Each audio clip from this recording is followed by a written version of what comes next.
My name is Alan Smith. I am an organizer here with Consumer Reports. I use he, him pronouns, and I'm calling in the webinar today from on site here at BetaWorks in downtown Manhattan. I'm tucked back here in a little podcasting studio, but we've got video footage from tonight's panel ready to go. You should see that opening and closing and zooming in and out there. You can see the live event happening as people join us here. This evening, we are going to be talking about CR's Data Bootcamp. Let us know in chat, actually, who is joining us tonight having completed the bootcamp. Are you folks who have already gone in and done the whole bootcamp thing? Let us know in chat. And even if you didn't do it live with us, the toolkit still exists. The bootcamp is still there. And it's jam-packed with tools and knowledge to help consumers reduce their digital footprint. Awesome to see some of you who have completed the bootcamp. Love to see it. If you have not seen it yet, we will be dropping the link in the chat as we go. I will also say, generally speaking, there will be a lot of information, a lot of chats, a lot of this, that, and the other things happening this evening. And if something goes by too quickly, a link, an idea you wanted to capture, don't worry. We will do our very best to capture it all and send it out to you in an email tomorrow. So Angel just dropped the link to the bootcamp in here. Thank you, Angel. We will do that again as we go. But that will be available to you also starting tomorrow. There'll be an email with all the links and everything in it, including actually a recording of tonight's performance, panel, whatever. The bootcamp, for those of you who haven't done it, is basically a 6-week process for you to tighten up some of your own data privacy issues. So that means we started off with kind of a know your risks overview. We got into get smart about smart devices, how you can lock down your smart device more effectively. We talked about the political landscape for data privacy laws throughout the country. Don's here. That's exciting. Hi, Don. We started, and then we have some sort of final things you can do, including downloading and using CR's permission slip and using CR's other tool, Security Planner, which we will be talking more about this evening. The bootcamp is chock full of individual actions that you all could take, but I hope that folks who go through the bootcamp also learn a little bit more about what Consumer Reports thinks are key components of good comprehensive privacy legislation. Things like prioritizing data minimization, installing strong enforcement mechanisms, ensconcing into law consumer rights like the ability to access, correct, and delete your data. Those sorts of issues, I think, are very important to what makes good policy legislation. And we'll be talking a little bit more this evening about how we are all learning together about that and then taking what we learned to try to advocate for change. So I just want to address someone saying getting mostly declined replies from permission slip. I'm going to hazard a guess, Mateus, that you don't live in California. I didn't catch your thing as it streamed by, but of course, permission slip is scaffolded on a California law. So in many cases, companies only have to do our opt-out requests if they're in California. So Carol from California, you should be good to use permission slip. That's not saying we shouldn't use permission slip. That's saying we need to make sure that you have the same data protections and the same laws passed in New Mexico that we have in California. We'll be talking about all that. I also keep talking about this panel that's happening behind you or behind me over here on the side. That's going to be a conversation from here, from BetaWorks, with an all-star panel, including Tracy Chou, who is the founder and CEO of Block Party, Julia Angwin, who is a journalist and best-selling author and founder of the Markup, Ginny Fahs, who is the director, product research and development here at Consumer Reports, and it's being moderated by Jennifer Strong, who is a producer and journalist based here in NYC. So, that's a lot of monologuing. And I just want to jump in because I saw somebody Please. mention when you were talking about the data boot camp that they prefer sneakers to boots. And I was thinking maybe if we do this next year, a sneaker camp kind of fits in with some of the privacy themes that we're There we doing. go. I love that. I love that. Yeah, boot camp is also military too. We got to get rid of our military analogies. I love sneaker camp. I'm in. I have a couple of housekeeping things to note before we get started. And then generally, as you guys can see, people are filling in. It looks like the seats are getting full. So sometime soon here, I'm gonna spotlight the panel and we're gonna start, bringing in the live audio from there. Sounds like it's pretty loud right there right now, so we're not gonna do that at the moment. A couple of rules for the road, though, before we dive in. We are recording this to share. Um, and that means that you will be getting a video of it tomorrow, but also that we will be recording the chat and things along those lines. So account yourself how you would like to be accounted for in those spaces. Closed captioning should be available to you, and if you need it, you can turn it on at the bottom of your screen. Um, we're going to be engaging with you both through the Q&A function if you want to log a question that you're sure we're going to get, and then through chat where you have already all been jumping in. So it was lovely to see you all. And then, of course, this won't happen, but I'd like to say it up top anyway.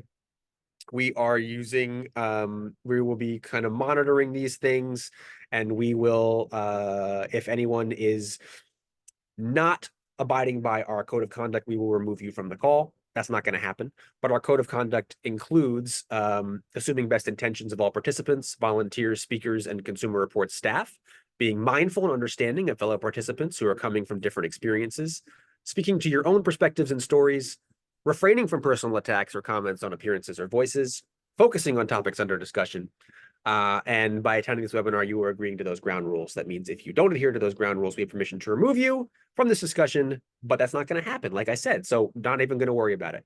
I'm hearing that there's some people, we're about 5 minutes away from getting started. So I will now, someone asked me a question, what time will all this end? We're going to do all the things that I just mentioned. We're going to talk about the boot camp. We're going to talk about public policy. We're going to do all those amazing things. We're also going to see live demos from Jeff and Suba about a security planner and permission slip. And we're going to do all that and get you out of here by 7:45 p.m. East Coast time. So that would be 4:45 p.m. on the West Coast. Yes, I think I did that right. So now we have a moment for folks to. I'm going to drop a couple of links in to get us started. The data bootcamp again. I'm going to drop that in here. And I'm also going to say that, the bootcamp. Yeah, well, it did start at 6:15 Eastern time, or at least the live stream did, but then, we got to wait for all these people to get their to get the talking part, the panel part started. Um your privacy, I will also say your privacy affects the most personal parts of your life. And the data bootcamp is designed to take a to give you tools to do a better job of protecting your personal privacy. But it also takes a community to protect our privacy together. And as a part of sort of what it means to take good privacy, to protect your privacy, we need to do a better job of passing good privacy law. So I hope that this entire evening is a case to be made for you to work with us to bring good legislation to every American. We already heard from folks in California and New Mexico about the differences of experience, lived experience in those places. But I really hope that we can get you all, regardless of where you are in the country, doing things to strengthen your state's advocacy rights.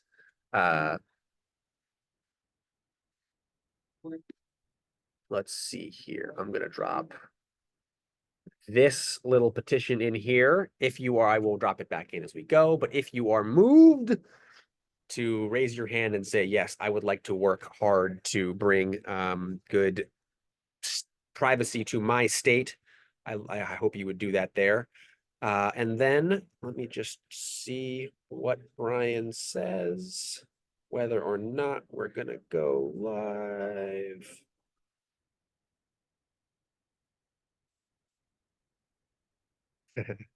Okay. Says we're not ready yet.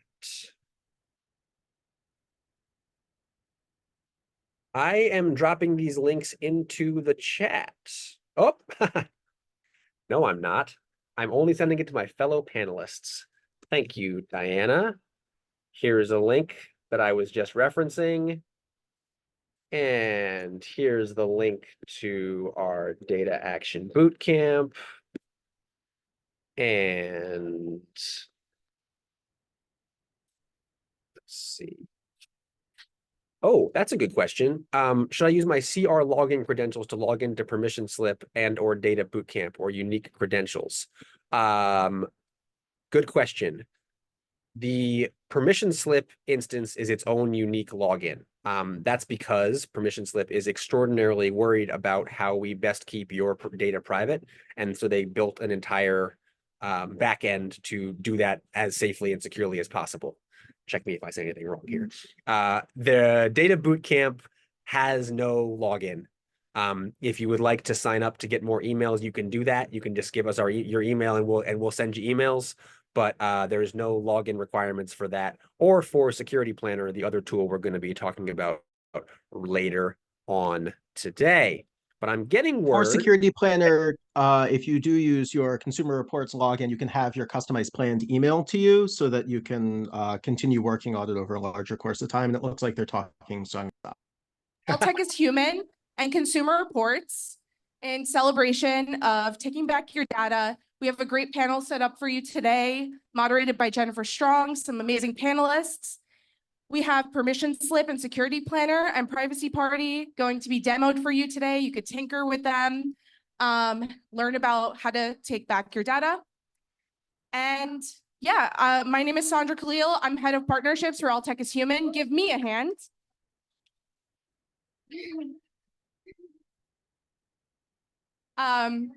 It's such a pleasure to see you all here today.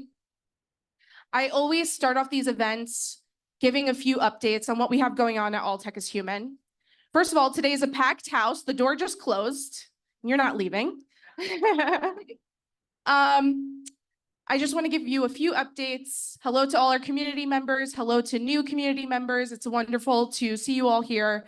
All Tech is Human has a great 2024 agenda coming forward. Our first event is going to be well, this is our first event. Amazing.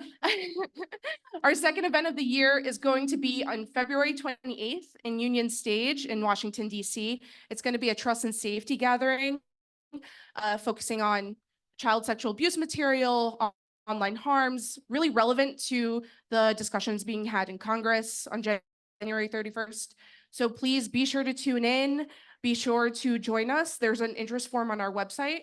We also have an interest form out for March 6th, our information integrity event in collaboration with the Finnish consulate. We love the Finns. That's going to be here in New York City, while February 28th is in DC. We have a lot of great ways to get involved. We just released an interest form that has a robust amount of interest. Thank you, community, to help us reconfigure our focus areas on the website, update the information, put in new resources that people should know about across our 6 focus areas, and also help curriculumized it so that you can actually learn and receive a certificate at the end of your journey with us, at the end of your education journey, but you're staying. So we're so excited for the year ahead. We have a lot of great things happening. We have our colleague, Matt Soeth, who just joined us. He's head of trust and safety and global affairs for All Tech is Human now. Give him a hand. He's not here, he's in California, but he'll be watching this. And without further ado, I'm going to pass it over to my wonderful boss, David Ryan Polgar. Thank you. Let's keep it going for Sandra. Definitely deserves all the claps we can muster. As Sandra says, I'm David with All Tech is Human. Outside of myself, we also have Elisa, who you've seen running around here from the team. We have Rebecca and Josh and Sarah. So do talk to them. Raise your hand if this is the first time you've been at an All Tech is Human gathering. So good amount of people. So thank you for showing up. I'm glad you are here. As you see, it's a packed house. They're literally turning people away. I think I see people waiting outside the door. The reason is, it's because at All Tech is Human, we're making New York City the global hub for the responsible tech movement, right? So yeah, give it up for that. Because a global hub doesn't depend on just a few thought leaders, a few people sitting around in a room. It depends on a community coming together, leveraging collective intelligence, airing their commonalities and their differences, understanding our values, what we see in the world, and what we want for our tomorrow. That's everything we're trying to do. We're creating the world's largest multi-stakeholder, multidisciplinary network in responsible tech. And we're doing this so we can tackle these wicked tech and society issues while moving at the speed of tech, leverage that collective intelligence of the community, and diversify the types of people who are involved in this field to better match the complexity of the problems we face. In other words, when we're talking about data privacy, like we're talking about today, these are not easy issues. These are issues that deal with human behavior, engineering, business, law. We need all walks of life involved in this process, and that's what we're doing here today. Just lastly, before I bring up Maggie from Consumer Reports to say a few words, I just want to say, as Sandra mentioned, there's so many different ways to get involved with All Tech is Human. That's what we're set up as, a meta connector for people, organizations, and ideas of this responsible tech movement. Sandra was in charge of a list of over 600 orgs we just released in our Responsible Tech org list. You can download that resource for free on our site, like our Responsible Tech Guide, or if you want to create and add your own voice to this, get involved in one of our working groups. We have over 200 people right now getting involved in our 6 open working groups. We also have a large mentorship program and a Slack community of over 7,000 members across 88 countries. In other words, it's not about just the people you see on stage. It's about everybody you see on your left, your right, in front of you, and behind you. Tech needs to be created in our collective vision. And in order for that to happen, in order for it to be aligned with the public interest, we need to have the public involved. And that's why I'm so grateful that you're all here today, being part of this conversation that needs all of us to come together to co-create a better tech future. So without further ado, I'm just going to bring up Maggie from Consumer Reports to say a few words. Give it up for Maggie. If you want to grab a mic. That was almost a disaster.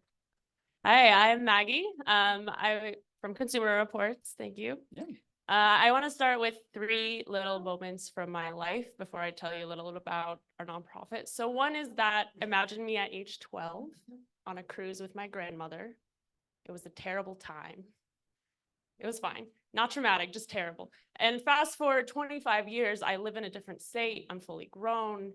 And I receive in the mail a glossy postcard that says, remember how great that cruise was? Wouldn't you love to buy another one? 25 years later. The second moment is a very stressful week after I had an online stalker threaten my life, where I spent the week deleting photos from the internet and trying to delete all of my information from people finder sites so people couldn't look up my phone number. The third moment was just 2 weeks ago, sitting with my roommates in my house, when we realized that both of my roommates were getting advertisements related to a very specific medical condition that I have. And all of these things seem like they could be unrelated, but they're not. They are all part of this fantastic, enormous web that we call surveillance capitalism. They're all just 3 little tendrils coming off of it. And that's what we're all here today to talk about, is tackling these tendrils from different angles. So I'm Maggie Oates. I'm a privacy researcher. I'm an artist. I'm also policy analyst by day. I work with Consumer Reports doing policy analysis for them. I have my phone here because I need to get some numbers right or the fact check team will murder me.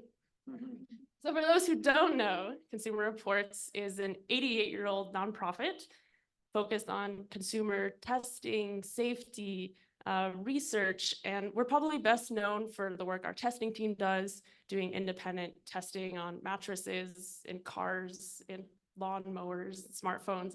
But recently, we've been branching out to also cover privacy and security topics, and we've really hit the ground running. Following our history of working in a variety of advocacy issues, from the safety of cigarettes to let's maybe not put lead in children's toys.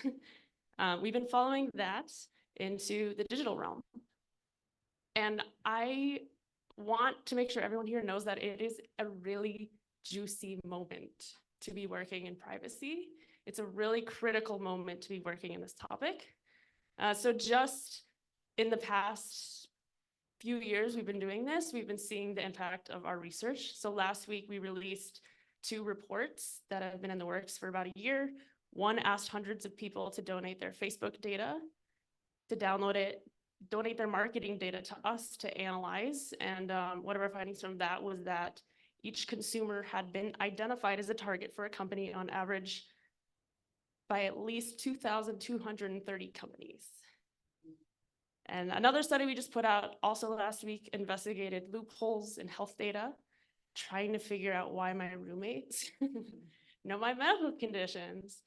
And we're seeing this impact. So years ago, also after Consumer Reports put out a study about data sharing on GoodRx, the drug coupon site you might know, the FTC cracked down and brought a $1.5 million settlement against them. So it's working. And we're also doing advocacy and legislative work as well. We've been able to help contribute to dozens of the new state data protection laws that have come out in the past 5 years. And most of those laws enable consumers to use data rights to opt out of the sale of their data or delete their data, like for the People Finder sites that ruin stalkers' days. And while we're really excited about those new data rights, what we're even more excited about is collectivizing those, making it human, usable by the everyday person. And that's why we're really excited about pushing towards universal rights. So whether it's a technical tool, a legal tool, we've seen California pass the Delete Act after we're like, please, can we just opt out of all the data sales at once? California was like, all right, we'll try that. We've seen regulators start to pick up technical tools that let you enact rights all at once instead of having to do it one by one at each company. And I'm excited because we're just getting started. I live in Pennsylvania. I'm a Pittsburgher. So this is my first All Tech is Human event. So I live in a state that doesn't have any of these rights, which is kind of a bummer, but I am really optimistic that that's going to change really soon. Not even like a in my lifetime thing, but probably in the next 2 or 3 years. And so what I see when I look across this room is momentum. I see the opportunity to grab some of these tendrils and start attacking them. And tonight you're going to be hearing from a wonderful group of people who all are attacking this web surveillance capitalism from their own manner. And I will yield the floor to them so you can hear from them. Thank you so much. All right, let's keep it going for Maggie. So without further ado, we're going to keep up the momentum. And after this incredible panel, we hope you can talk to some of the panelists, but also check out Consumer Reports in their demos, talk to everyone. They're very friendly, showing us over there. So do go stage left and talk to all of them and talk to one another. So right now, keeping up the momentum, I'm just going to bring out our entire panel, starting with Jennifer Strong. And we got Ginny Fahs, Joy Angwin, and Tracy Chou. Let's give it up for all of them. There we go. And then we're going to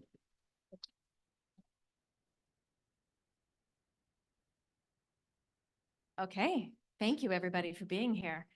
We're just gonna go straight to some introductions. I don't know, do you want to kick us off? Hi, everyone. My name is Ginny Fahs. I work at Consumer Reports in the Innovation Lab, where I'm a director of product and R&D. I'm really thrilled to be here tonight. Thank you. Hi, everyone. I'm Julia Angwin. I'm a New York Times contributing opinion writer, longtime investigative journalist and relevant to this room, wrote a book called Dragnet Nation about privacy almost 10 years ago. Hi, I'm Tracy Chou. I'm the founder and CEO of Block Party, which builds consumer tools for online safety and privacy. All right, before we should talk about why people should care about data privacy, I want to ask each of you, why do you care? And how did you come to care? Sure, I can start. I started my career working at a small startup that was working in the reproductive health space, gathering fertility data through a slate of different apps. And I was a digital marketer there. So my job was to find people who were considering having children or were otherwise thinking about their fertility, and to advertise this great app to them. And through that job, I learned both, one, how easy it was to target people in these very sensitive and private moments of their lives. And then two, I got to see under the hood of how a lot of startups run a little fast and loose with data, and that there aren't many mechanisms or incentives to be really careful about how consumer data is handled. And so being in this environment and looking at the immense sensitivity of the data my company was collecting and thinking about what would need to change in the world for us to treat this data differently is what brought me to this work. I grew up in Silicon Valley and I thought I would go into tech. I started coding in 5th grade and worked at Hewlett Packard in my summers. And so I grew up with this idea of software as something in a box that was sold at a store, shrink wrapped. I don't know if anyone here is old enough to remember that, but it did used to actually be in a box and it was like $60. It was really expensive. And then I fell in love with journalism and was like, screw tech, I'm going to be a journalist. And then unfortunately, or fortunately, my editors realized I was the only person in the newsroom who understood this whole computer thing. So I started writing about tech. And it was about 2008, I think, when I was writing a book about MySpace, another thing maybe not everyone remembers, but I was writing about it and I thought, you know, it's so interesting, this model, they're not selling software. Like essentially MySpace was software that was free, right? Because it let you build a website about yourself, but not have to know how to code. And they were selling access to your data. Essentially, they were allowing advertisers to target you. And as a Wall Street Journal reporter, I thought this is a new, weird, creepy business model. Like they're selling data and instead of selling the box. And so when I came back from book leave, I pitched my editors on this idea of like, we should do a big series about privacy and that they're selling your data. And they were all like, what? Who's selling our data? That's crazy. They had no idea. And so I began a series of investigative reports on privacy, and it was really early. It was 2010, I think, when our first articles appeared. And I just want to say that I was greeted with derision by the tech industry, who was like, she just doesn't understand, right? And Jeff Jarvis, I'll never forget, said that I was going to destroy the internet. And so every time I see him, I tell him that I'm going to give him 1 minute heads up before the internet goes down.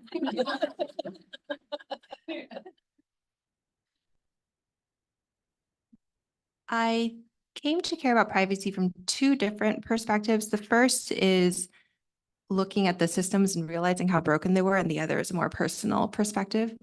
The first came from working as an intern at Facebook in 2008, before they cared at all about privacy. I would hear stories of people messaging their friends in college being like, yo, bro, just like ask her out already. I see you checking out her Facebook profile all the time. I was like, oh, that's a violation of privacy of your friends too.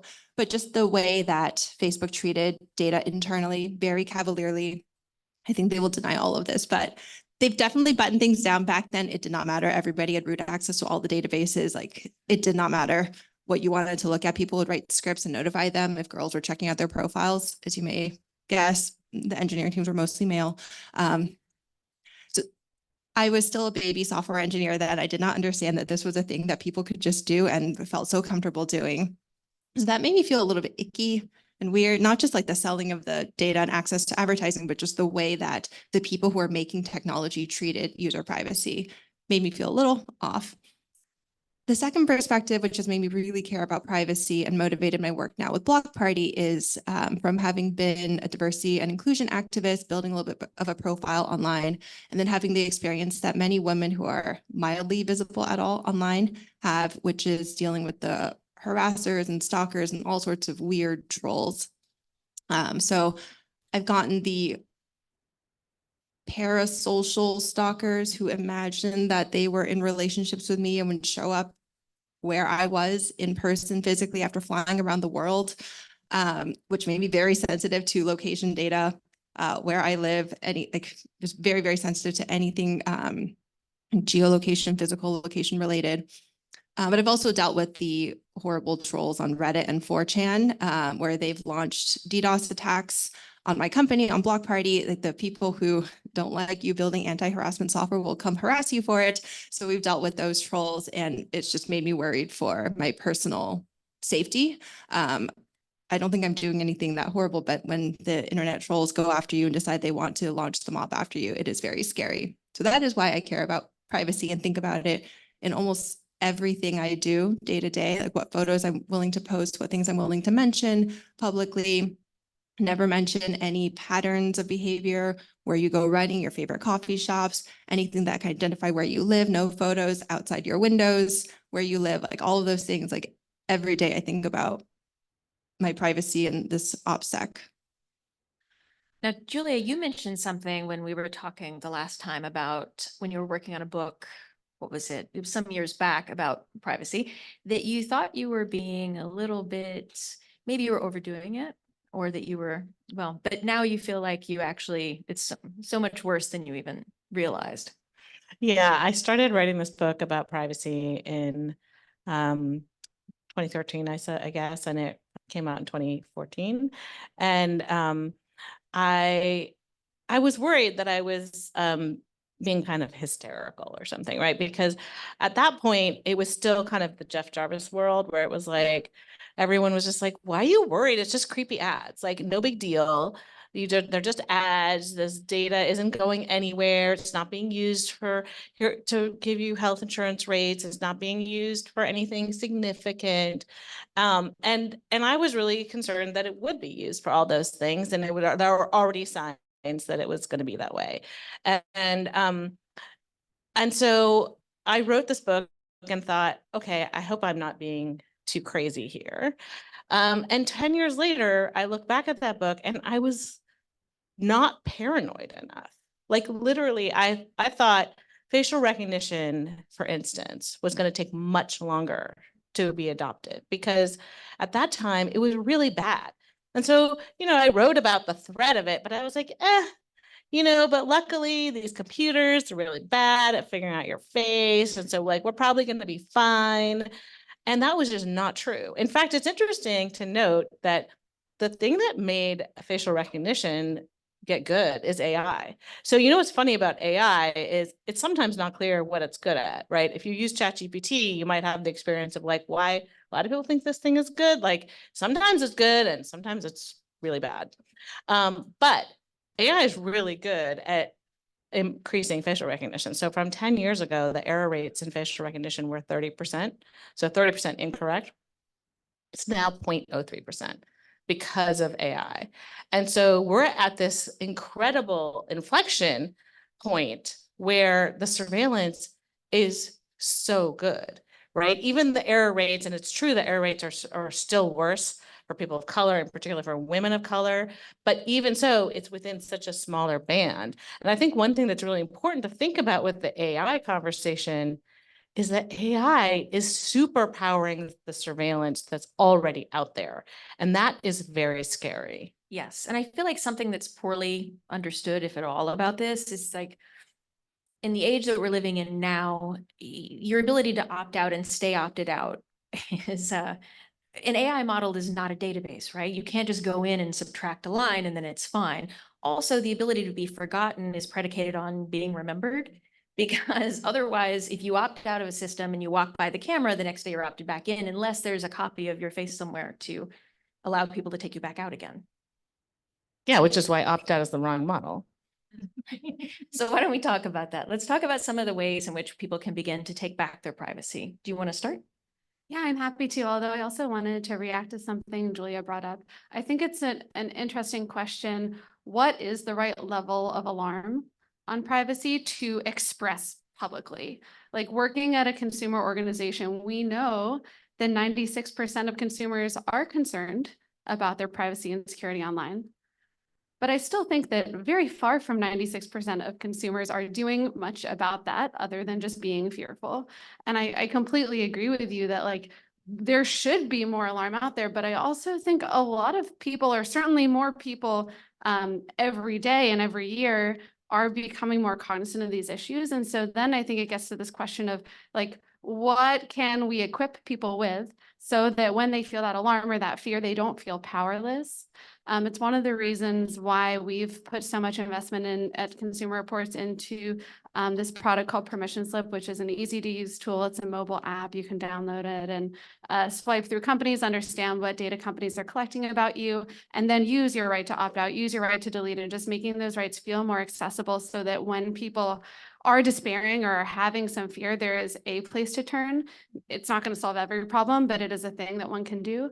And I think that is a way to channel some of this kind of fear that people feel, even if they're not expressing it all the time, into like an action one can take. Yeah, and is it just fear? I think it's also overwhelm. And overall, this sense of, well, and I don't like how it's framed either. I think we often put this as technical people will have an easier time versus non-technical people. And it distracts from the fact that this is legitimately hard and it was designed to be hard. It's not really about how technical you are. I think it also feels like you just can't opt out of most things. Like you go to the airport now and they just scan your face. Like at what point did I tell them they were going to be able to scan my face to let me through? I'm like, well, I don't know how to get out of this anymore. I think often it just feels like, well, Facebook is going to target ads to me. And like, unless I want to live a life in a cave where I don't touch anything digital, like this is just the world we live in now. So it feels like there's not much you can do. I just want to say you can opt out at the airport. I do it every time on the, and they hate you for it, but I'm that person. And so I highly recommend because one of the things here is that we don't have a lot of agency, right? And so I think that although these moves of me opting out and making the gate agent's life difficult, which I do feel bad for that person because it's not their fault, but I think it's our one way of voting, right? Because we don't have politicians who are running on privacy, or at least I haven't seen anyone running on that issue. So we don't have a lot of opportunities as citizens to express our interest in this topic. And so I think participating in opt-outs and deleting your data and all that is it's somewhat helpful. It's not fully helpful, but B, it's a way of voting, I think. Absolutely. And on this point of participation, like if people use the new privacy laws that are increasingly existing, that becomes evidence for why there need to be more privacy laws, why there might need to be a federal privacy law, for example. So I completely agree that finding the ways to participate ends up being the argument for the continued evolution of policy, of tools, of more investment going here generally. Right, because the companies always say, oh, no one cares. Nobody adjusts their privacy settings, so therefore we can make an argument to government that no one cares. And so I think we have to show that we do care. Yeah, I think that is something interesting about the tools, right? The sense of a collective voice in a way versus just each person for their own. And perhaps, as you were just saying, having a group of people gives a little evidence to those with more power than we have as individuals to make change. I want to speak a little bit more about the tools as well. And Ginny was already starting to talk about this with Permission Slip, making it easy for you to opt out and exercise your rights. There is a greater space of these privacy tools now. Privacy Party, that Block Party builds is another one of these where we're really trying to make it easy for people to participate in these actions, to assert their rights and change the defaults. A lot of the platform companies are not going to make it easy for you. And so then they subtly use that difficulty in the user experience as an excuse for people don't care about this because they make it impossible for you to do anything. Of course, people aren't going to do it if it takes 30 minutes to find the setting buried in Facebook that will, actually hide away the things that you want to hide away. Using these tools is also a way of voting, participating in the building of these tools and advocating for them. The other thing about the tools that's really fascinating is that they can be the evidence that the privacy laws work, and they're the implementation of these privacy laws. There are laws are coming into effect where you can't actually exercise the rights really until somebody builds an app like permission slip. So California had a privacy law that made it so you should be able to exercise your rights, but like what consumer knows how to exercise this right?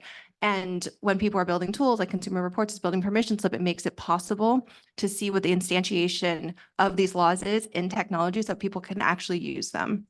Well, and another lever for influence too is like getting the company to invest more in their privacy program and their privacy tooling. So the privacy parties of the world that show you how to use the privacy settings that exist on a lot of the websites that have the most data about us and the most sensitive data about us, then becomes a case to that organization that these tools are getting used. These tools like need to exist, they need to be refined. Similarly for permission slip, where we're sending data requests to companies every day, we find that companies get on the phone with us, shocked at how many data privacy requests they're receiving, and asking us how they can be better at processing them, how they can be more efficient at executing on these privacy requests they're receiving. And that too ends up kind of removing friction that these teams are facing internally in their organizations to make privacy more of a priority. I want to make sure we have time to get to your questions on the floor, and Julia's got a hard out coming up soon. So before we do that though, I don't want to say we're being negative because we're not, but is there something here that is making you hopeful? Is there something you want to share that makes you feel like this will get better? Because I do think that probably all four of us genuinely believe there is a future where this is better. No? I mean, this room is full, and that's really exciting. When I first started talking about this a long time ago, it was just like me and 3 people.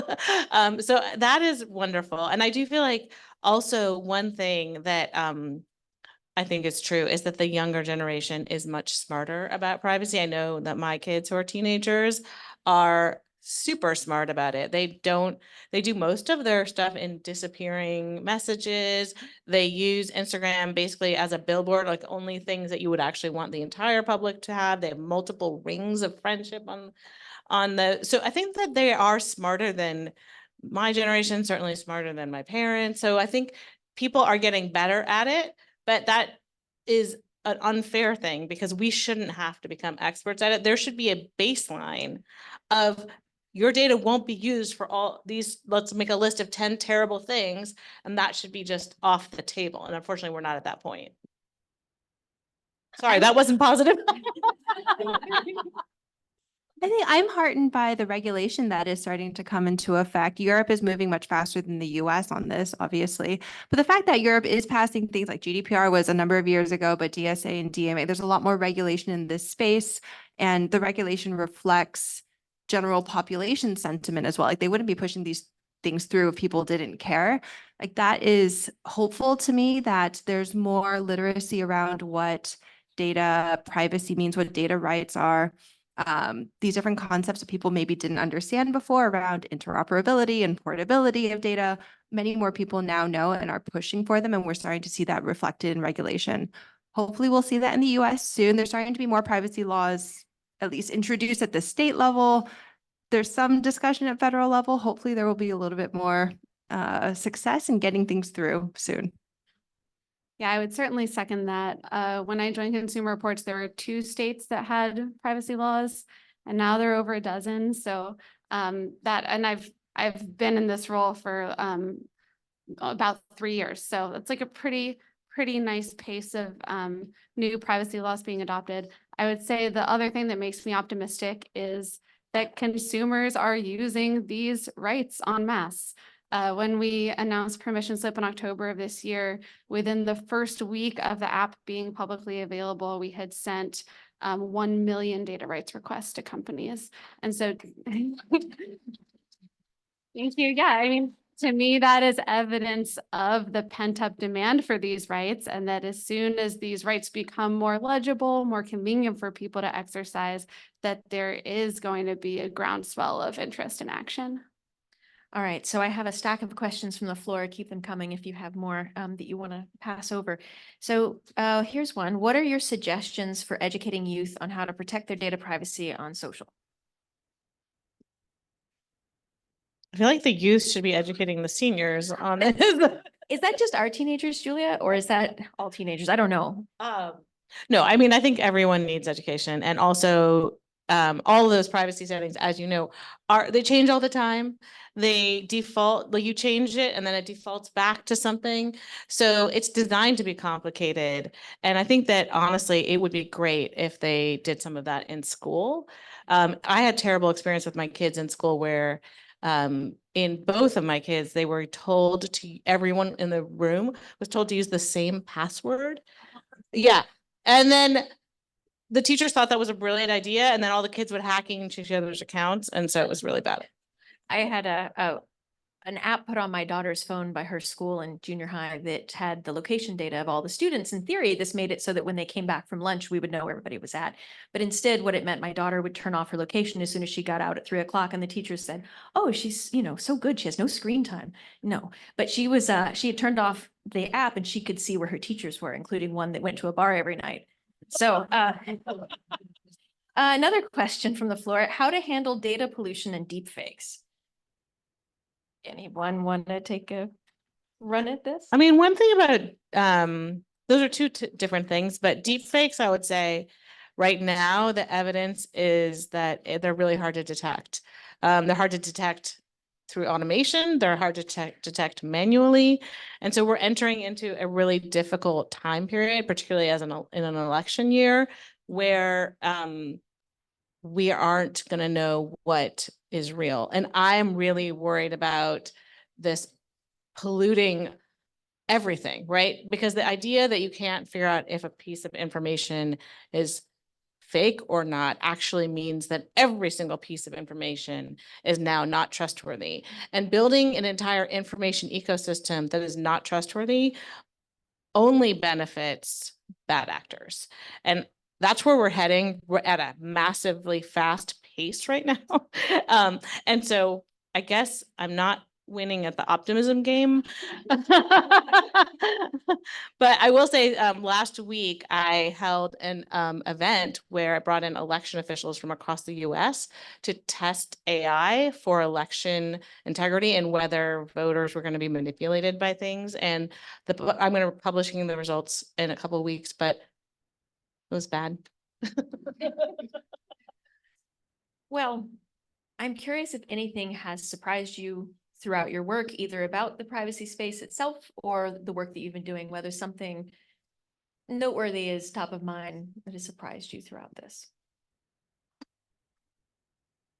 I've recently been talking to a lot of users and potential users of our product privacy party and try to understand, like, what is the mentality that people have in thinking about online safety and privacy. And I've been in particular trying to talk to people who don't identify as privacy nerds or people who are already very savvy.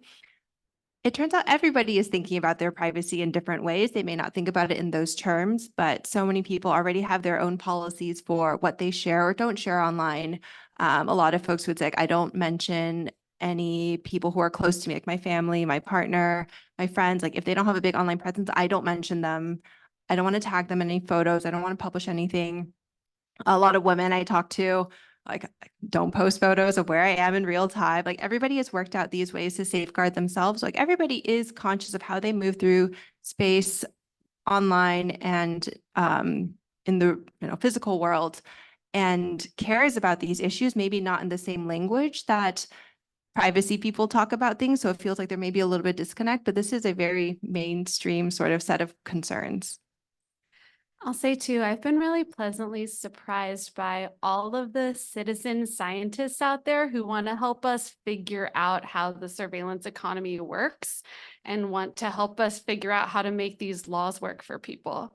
I think Maggie mentioned in the introduction that Consumer Reports just published a study, Who's Sharing My Data with Facebook, in which over 700 people downloaded their Facebook data and donated some of their most sensitive data to us for analysis so that we could better understand the surveillance economy. There's actually a similar story in kind of the earliest days of creating Permission Slip, where we partnered with hundreds of Californians to test how the CCPA was working on the ground. And people are really willing to give of their time and attention to help us become smarter about how privacy is playing out on the ground, which to me brings me both a lot of hope and kind of a lot of gratitude. I am going to leave the panel discussion there. I have understanding that they are wrapping up. So I am back with you all now. Thank you for participating in that. I hope that that was an interesting and insightful panel. I'm going to remove this spotlight so that you can keep watching that if you want, but you can also see Jeff and I, because what we are diving into now, and I'm glad that Ginny gave us a shout out about the kind of data participation stuff that I'll talk to you about in a little bit. But Jeff is here to talk about one of the two tools that I have been nattering on about for a while here, Security Planner. Take it away, Jeff. Thank you so much, Alan. Can folks hear me? And can folks, more importantly, see the screen that I am sharing? Yes, both. Excellent. All right. So, good evening, everybody. My name is Jeff Landale, and I am the security education consultant working on Security Planner here at Consumer Reports. I love doing security education. I love talking about this stuff. I love teaching people different ways that they can help keep themselves more private and secure online. But nothing would make me happier than if everybody on this call followed the link that I hope Alan can drop in the chat about where to sign up to get more information and to get involved in passing strong consumer privacy legislation in your state so that you can put me out of this job and I never have to do it again, because we all want to have a web where we don't need to be spending our time tinkering through privacy settings and figuring out which web browser and which application you need to use to make sure that your data is not being collected, stolen, tracked, or any other nefarious purposes. But we're not there yet. And in the meantime, I would love to take 10 minutes or so to demo Security Planner, which is a tool that we have been working on here at Consumer Reports in order to help you take back a little bit of control of your privacy and security online. So this is thankfully a very simple tool that I'm excited to show you all how to use, particularly because I understand many, if not most of you, have already gone through the data bootcamp, and so you understand why this sort of thing is very important. For anybody else, the super quick explanation I give is that when people say if you've done nothing wrong, you should have nothing to hide, is that I still close the door when I use the bathroom and I'm still not giving you my social security number. There's lots of things we do online or in real life that we just don't necessarily want to share with other people. So to begin, this is the sneak peek of the redesigned Security Planner that's going to be launching very shortly. If you go to the Security Planner website, which Alan, if you could drop that in the link, it's going to look a little bit different, but we've done extensive testing with users to try to figure out how to make this as clear, easy, and accessible as possible. All right, so I've got my screen up. What's that? The new facelift should be coming in later this week, so don't get Yes. used to the link that I'm sending you. It'll change soon. We are just tidying up a couple bugs and errors that have been popping up before we put it on the main website. So to begin with, we'll try to make this customized, personalized plan that is just information that directly addresses the devices and needs that you have as an individual. We'll try to make this as accessible as possible. Folks, are you more iPhone or Android phone users? Alan, can you let me know which one pops up? Yeah, I'm an iPhone user, but we're gonna have a iPhone. I'm gonna go. We're going iPhone. Sounds Team iPhone. based by the applause-o-meter. All right. Do we Mac computers, Windows computers, or Chromebooks?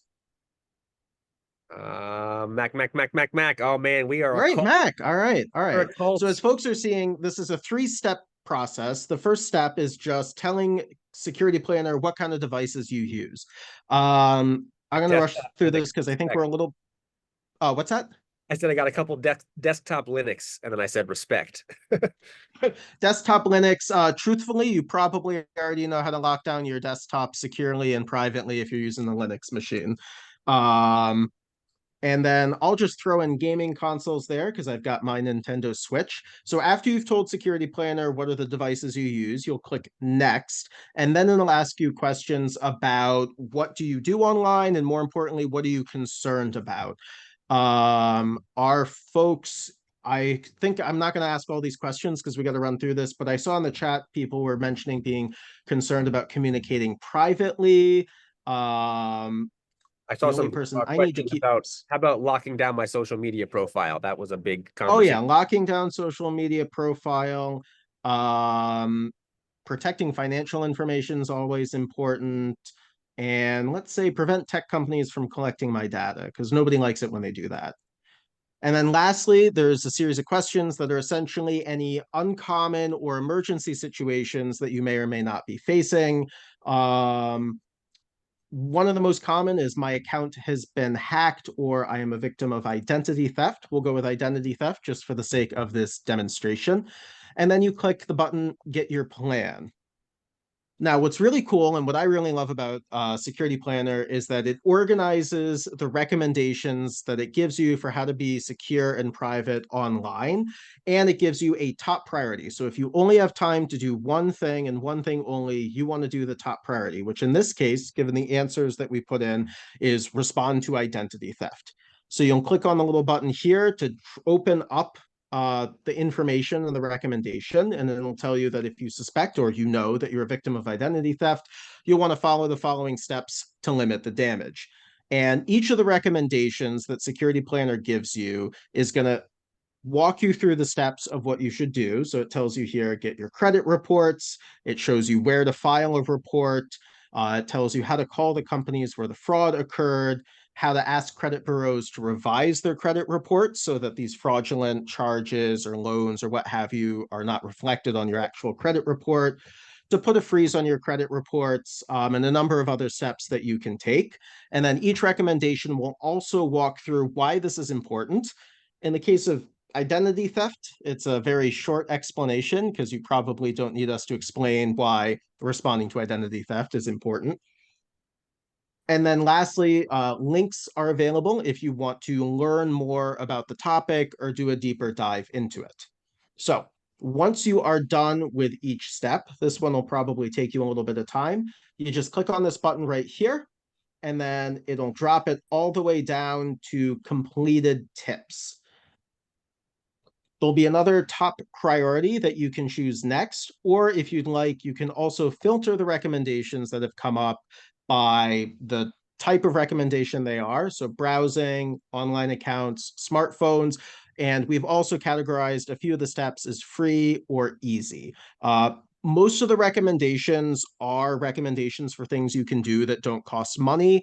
There are a few ones though, like password managers or digital security keys for multi-factor authentication that costs a little bit of money. So if you want to avoid spending any money, you can just search for the ones that are free. Jeff, Lastly, yes, go ahead. Some people have asked, what's the charge for this? How's this being funded? Consumer Reports is a nonprofit. So we fund ourselves through sort of three different categories. There are members who subscribe to the magazine, get access to our website. That's one chunk of money. There are donations into people who choose to give us money one-off. And then we do some philanthropic donation with grants and things from big funders like different foundations. The combination of those three funding things allow us to build tools like this that are free. And I believe personally, and everyone tells me, and all the back end tells me that they're not only free, but they're free without that the problem that is often true on the internet, where if you're free, that means you're the product. We are able to not sell, none of your information will be sold, or even in Security Planner's case, not very much will be collected. There's one an opportunity for you to collect email addresses if you would like us to email you your plan, but otherwise it's all free and it's all you are not the product. We just want this information to get out there, and we want you to not only use it yourself, but we want it to share with other people in your life who need these devices and tools themselves. Sorry, Jeff. So security plan, no. That is a great question. Security Planner is designed to collect the minimum amount of information it's required to function as a website that's interactive that you can use. And it is paid for, as you said, by membership dues and foundations. We're particularly grateful to Craig Newmark, the Newmark Foundations, better known for setting up and running the website Craigslist, for providing funding that allows us to do this redesign and to make this available for folks. As Alan mentioned, and I'll be wrapping it up quick because I know we're already a little over time. If you find yourself looking at this and going 21 recommendations, I don't want to spend my whole day sitting here. I want to break this up and do a few at a time. There's two ways to do that. The first is you can save the URL and then just paste it back into your browser at a later date and pick up where you left off with the recommendations. Or if you'd like, you can click this Save Your Plan button on the right side of the screen and create a free Consumer Reports account. It's your name, email address, and then we will email you a copy of a PDF of the security plan that's been developed specifically for you. So I really encourage everybody who is interested in this to go to the Security Planner website and answer the series of questions yourself. It'll pop out a personalized security plan for you that we're aiming to have just the information that you need and not have recommendations for stuff that doesn't affect you. And then just start walking through it.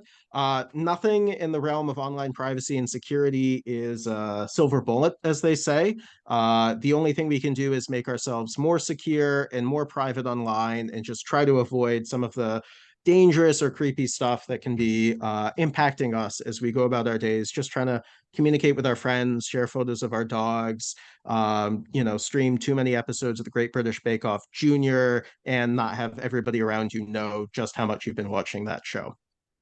Jeff, you can bookmark. Do you have any other questions before we wrap up? You can bookmark the page and come back to it? Yes, you can.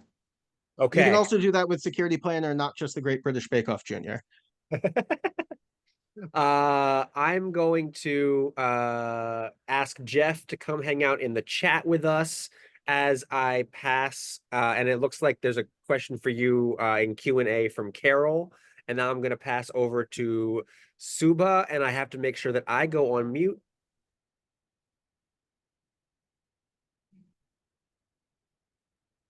There you go. Hi everyone, I'm Subha. I am a product manager at Innovation Lab, and I'm going to show you a demo of Permission Slip 2.0. And it's also released now and in the App Store and the Play Store for download today. So before we jump into demo, just a little bit of context into how we stand here with the 2.0 version of Permission Slip. So in 2018, the Cambridge Analytica scandal happened. Everyone is probably aware of that here. And that was one of the first pop culture movements where public consciousness was raised about data that was collected without consent, then that was used against public. So as a direct response, the CCPA went into practice in 2020, which is the California Consumer Privacy Act. It's the first comprehensive consumer privacy legislation. And it's interesting because it kind of lets companies, it kind of makes companies enclose what kind of data they collect about people, ask companies to give consumers the right to like opt out, delete their data. And most interestingly, it lets an authorized agent act instead of a customer, instead of a consumer, to enforce these rights. So, and because of this, in 2023, Permission Slip was available on iOS and Android after extensive experimentation, prototyping, and engineering. And in 2024, we have Permission Slip 2.0, which is the bigger, better version of the OG Permission Slip. So having said that, why Permission Slip? So first of all, you can see what data companies collect, what data lots of companies collect in a single app, and you can manage your data in a tap. So basically send out opt-out requests, delete requests in a second, and you can do that for hundreds of companies. And you can do this so easily because our team does the heavy lifting. basically sending the mails, managing the mails, and updating you on the progress. And also you can keep track of the requests that you send to companies and see at what stage each request is in. And if this is what permission slip can do, what's new with the 2.0 version? So we have hundreds of new companies. We have about 300 plus, and we're hoping to add more. We have newer and better UX. So for people who've used the OG version of permission slip, you probably experienced the swipe, which is now gone. And we've also curated playlists for your data, which I'll be taking you through in the demo. So demo time, here we go. So instead of having like a general user use the permission slip app, we're going to talk about it as a very particular user. So take, for instance, Jane. She's a 24-year-old software engineer, early in career. She feels the need to keep her data private, especially her health data, which is understandable. And she downloads permission slip. So what does she do? So I want to delete my data associated with my Clue account. So Clue is a company which tracks menstrual and reproductive health, and it's understandable why she'd want to delete that data. So let's see what she sees when she downloads permission slip. She sees the home screen, there's the search bar on top, 4 call to action buttons, and lists of companies. And so these buttons are basically delete my data and opt out data buttons. But Jane already knows what she wants to do, which is go to the Clue company card and delete the data. So she types it in the search bar, finds the company card, and she can see what kind of data Clue collects: financial data, data related to sexuality, wellness, all of it matches. And she scrolls down and she sees that she can basically send out a delete request by tapping on a button. So she sees delete my account. She sees that she'll not have access to the account, which she doesn't care about because she no longer uses the app, and she submits the request. And all it takes is about 2 to 3 seconds, and then permission slip does the job for her and sends out the delete request. And she can also track the progress of this request in the request tab at the bottom, and she can keep track on when it actually gets deleted. And thus we've simplified the whole process for her. So this is one such case where we were able to send out the request for her. But at times when companies require the consumers to fill out extensive forms, follow a bunch of procedures, permission slip makes that easy as well, because we give you in-app opt-out and delete links. We also give you instructions on how to delete data for companies like Facebook, which have tons of instructions you have to follow. So the value add here is that we save you tons of time. We make it more accessible for you to be able to delete your data and enforce your data rights. So having done that, Jane would naturally question, what do I do with all these lists of companies on the home screen? So we briefly saw it in the first demo, but we see a most popular playlist, which is Netflix, Ticketmaster, and all these popular brands that Jane has seen, and a playlist called Fastest Request Time, which is companies which respond fast to the data request that she submits. And interestingly, she sees a health data collectors playlist, which is what she was originally interested in. And she sees a second app called Flow, which was something she experimented in while she was younger, which also collects health data. So being reminded of it, she submits a delete request to that company as well, and thus gets her health data deleted from Flow. So having done that, and having satisfied her need to delete her health data from companies, what else can she do? Basically scroll through almost an endless list of apps of companies, which are ordered by alphabet, and she can just figure out which company she's interacted with, to which company she can submit requests to. And she sees Coursera, a popular learning platform, which she's used in college and continues to use. And she does not want to delete her account, but she does want to make sure Coursera doesn't sell her data. So she submits a do not sell my data. And what you might have noticed is she can do all of this in the time it took me to speak about it, so about 3 minutes. So if this hadn't been the case, she would have had to pour through like privacy policies, figure out which links, which mails to send, all of which have been made simple because permission slip exists. When we tested the CCPA law back in 2019, 18, 19, and 20 or so, we found that it would take basically hundreds, if not thousands, of person hours to do all of these individualized requests, find the location, do all that work with the individual companies. So that was kind of the underpinning of why we ended up starting Permission Slip. Yep. And so that was the demo. So just a few features that we could not highlight as part of the demo. Auto requests. Basically, these are requests that you can send out to data brokers. Data brokers are people who consolidate all your information and sell it for profit. So you can automate these. And you can also report a company, basically tell us what company behaviors are concerning to you so that our team can represent you and your request to this company. And we also have suggest a company feature where if you don't find a company you're looking for, you can let us know your interests and we can work on bringing them on the app for you so you can continue submitting your data requests. So that brings us to the end of the demo. Thank you. And we'll take any questions in the chat. What? You to mute, and then I'll come. You guys might notice that Suba and I are going back and forth here because we're in the same room. We're right next to each other. So we're trying to make sure that our mics are working correctly.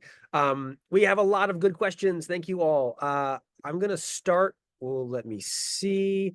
So actually, one question people are asking a lot is about phone versus desktop. There's no desktop version of it right now. It's we're thinking about it, but currently we don't have it on desktop. It's on iOS and Android as a mobile app. It is very difficult. It was very difficult to build the same thing on iOS and Android. That's where we started.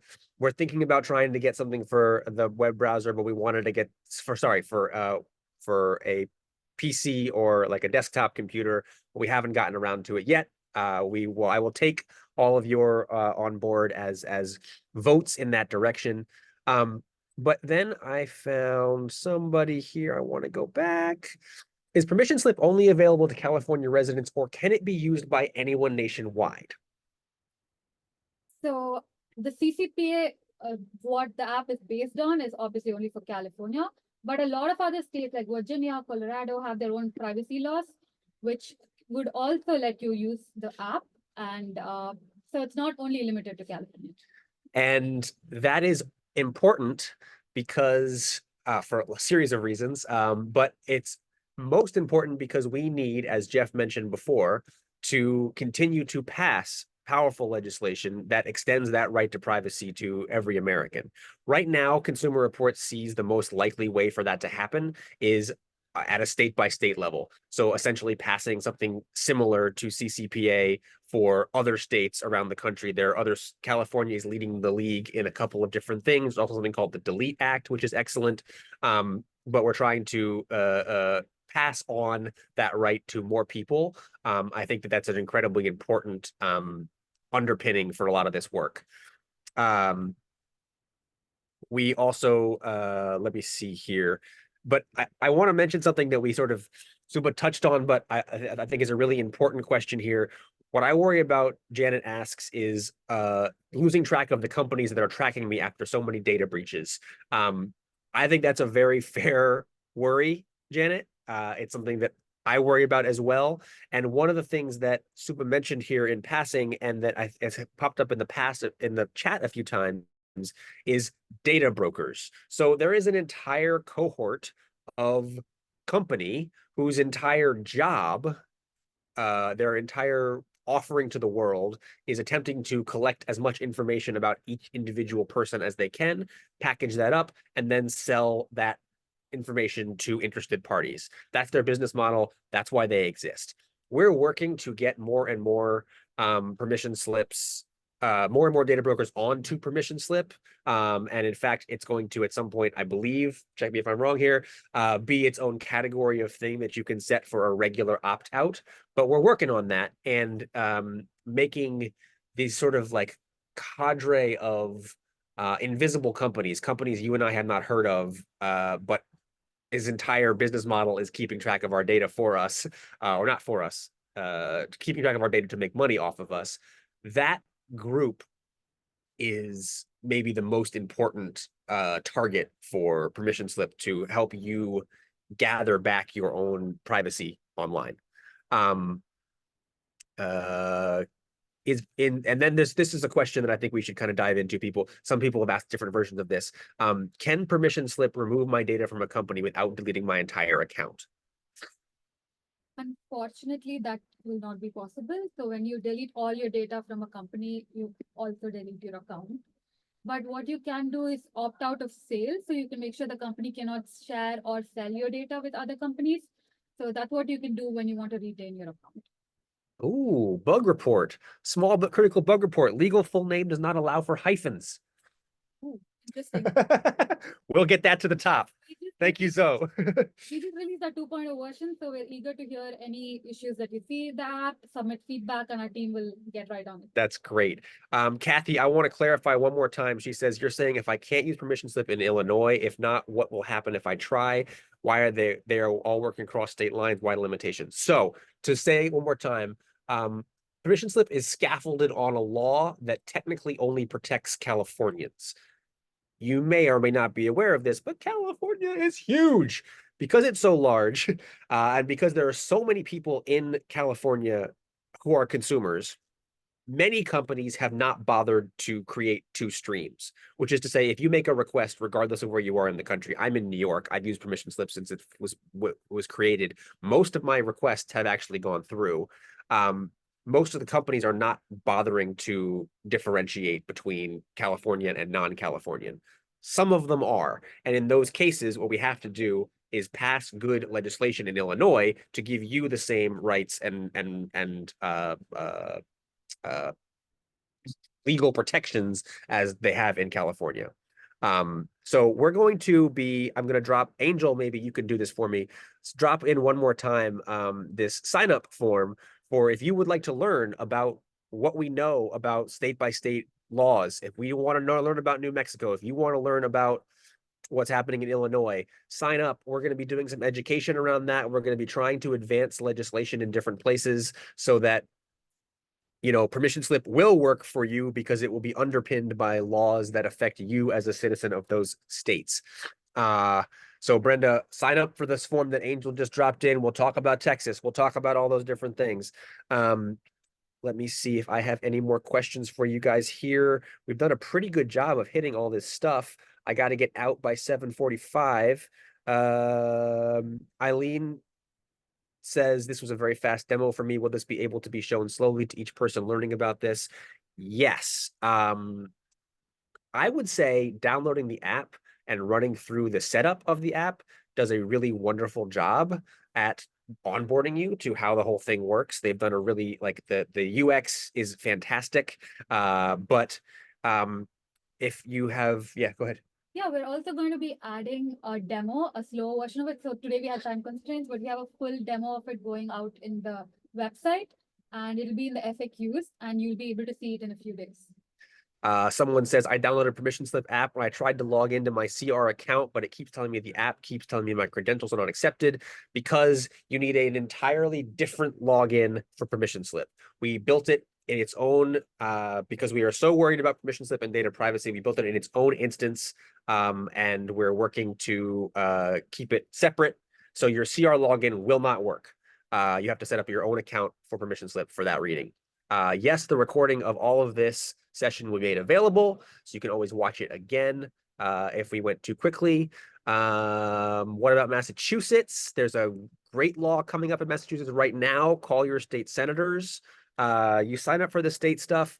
Again, it will be okay, Jeff's dropping in links. All these links, I'll just say again, all these links are coming back to you in one email. If you RSVP'd for this event, and you did because you're here, you'll get that email tomorrow. It usually takes me about 24 hours to get everything turned around. But we're working, and I will get that as quickly as I can. Let me see. Okay, I will close with one more pitch. So Ginny, who was on the panel today, mentioned the people who have taken the time to donate their data to us. So that was around people downloading a Facebook file and sending that information to us. That helped us better understand that, in fact, Facebook is acting as a data broker, and lots and lots and lots of companies are sending information about you, even if you don't have a Facebook account. They're sending all that information to Facebook, which is then packaging it up and using it in their advertising. We found that out because volunteers, as part of this community reports project that I am privileged enough to get to work on, is doing testing about your privacy and security out there in the world. Some of you even were with us at a very early community reports project when we tested the CCPA law that we've just been talking about to see, in fact, whether or not it was consumer facing. So we've been out here trying to probe laws to see if they are effective. We have been trying to better understand the data economy. We're also working on non-privacy issues, including some EV charging stuff. We're working on broadband. I got some credit report stuff coming up for you if that's of interest. But I would love it if you would volunteer. Yes, if you have gotten the email, you are signed up. So if you get the email saying welcome to community reports, you are on my list. Thank you for taking the time and coming and hanging out with us today. I would love it if you got to work, if you came with me and worked on our next project, whether that was the next project we want to do in California around CCPA, some more stuff that we're working on around Facebook and data security, more and more, and then use the tools. Security planner, permission slip. We spent a lot of time, the brilliant people you heard from today have spent a lot of time trying to make these things work. And so if you use these tools for your own privacy, work with Angel and I and Consumer Reports to make privacy available for everyone, we can in fact affect this crazy data economy that we have built for ourselves. And I will say, Jeff, Suba, do you have either of you have a last word or a last thing you want to underline before we get out of here? Not really. Thank you for hosting. That was great. And I just want to say PS 2.0, like I said, is live now on both Android and iOS. And we're waiting to hear what you think about it, any feedback about how we can improve. We're always collecting and making progress into improving this experience for you. So excited to hear back. Jeff, what do you got for us? Well, I've done some marches and organizing around You might be on mute. Oh, can you not hear me? No, you're not on mute. Nope. Nope, but I can't hear you. Oh, is this working now? You don't get a last word. Lighten up. I don't get a last word. I'm being censored. But thank you for being here. Thank you for all Thank this you so information. I will just say, community. Well, if you have any other questions we didn't answer, just write back to the email I'm about to send you, because that will be me. You can hear him? Oh. You're probably muted, Alan. So you guys got the last word. I just didn't get to hear the last word. I didn't get to finish the last word. That's okay. Oh, now can you hear me? I can hear you. You can hear me now. I was just going to say that I've done a lot of organizing and marches and rallies and stuff for consumer privacy. And if anybody has a better chant than hey, hey, ho, ho, the unregulated corporate exploitation of our personalized data has got to go, please let me know. We need something that's a little pithier. Otherwise, I am just so happy that so many people care about this and are engaged in this and want to continue doing more on this. It's just great. And I know Alan and Suba have to vacate the room soon, so I'm not going to give an emotional speech about how excited I am to see there were like 300 people here. Anyway, I'm so pumped. And another like 300 out there. So very excited. Very excited. Hey, hey, ho, ho. You don't need to know. Steve's going to get the last word, everybody. Thank you all for being here. We will talk to you next time.